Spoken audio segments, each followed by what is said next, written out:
Is another oil shock coming? According to a new Deloitte study, nearly one-third of U.S. oil companies are at high risk, not just risk, but high risk of going bankruptcy this year. This after 67 U.S. oil and natural gas companies have already filed for bankruptcy. That happened in 2015. That's a 379% spike from the previous year. So with U.S. shale producers expected to cut back on production this year, how damaging would a further drop in oil be for the U.S. oil industry, and just how important is an output freeze in certainly the OPEC nations? Joining me now in a Fox Business exclusive, Dan Eberhart. He's CEO of Canary, which is one of the largest national providers of oil field services. 67 bankruptcies last year. Do you expect it to be worse, on pace this year? Well, Liz, thank you for having me again. I think it's going to be worse this year than last year. I think there's a lot of stress in the industry right now. Worse this year? Why? I mean, look, we only have, I think, 500 operating rigs in the United States now. You'd have to go back dozens of years to get to that low level of operating rigs. And yet we got a build of 10+ million barrels in inventory from the last week alone. Yeah, no, the inventory build was bigger than expected, and the rig count is down about 75% from the peak in October 2014. So that's quite a huge trough. How's your company being impacted? I'm always interested to know. I mean, God forbid, you're not close to any kind of trouble, are you?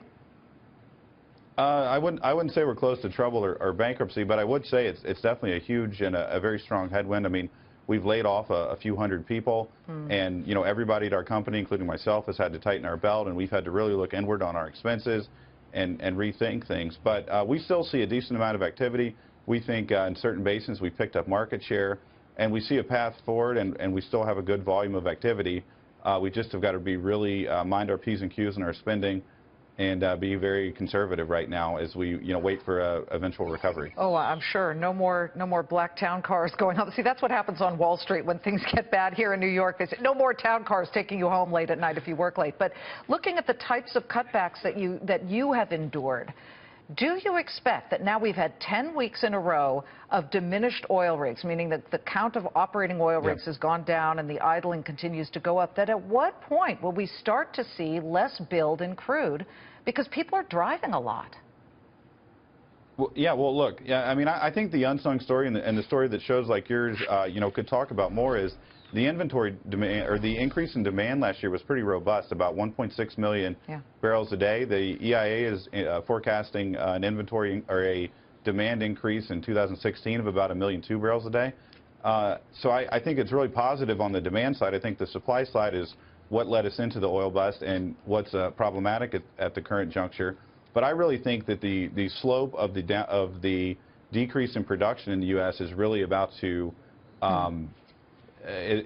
increase significantly. Dan, I got to ask you about this Aubrey McClendon story, the former CEO of Chesapeake Energy, dead. He apparently drove into a wall at a speed of 40 miles per hour just one day after having been indicted on conspiracy charges to, I guess, rig bids for oil and gas leases. He's gone. Did you know him? You're both in Oklahoma City.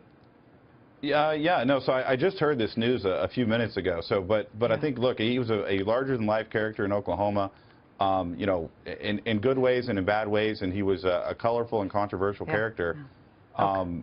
But yes, I met him a couple of times, and we also had a billboard that I guess he could see outside his office window and kept calling our company, and we ended up doing some kind of a horse trade to give him that billboard. But it's a sad day for his family, I'm sure.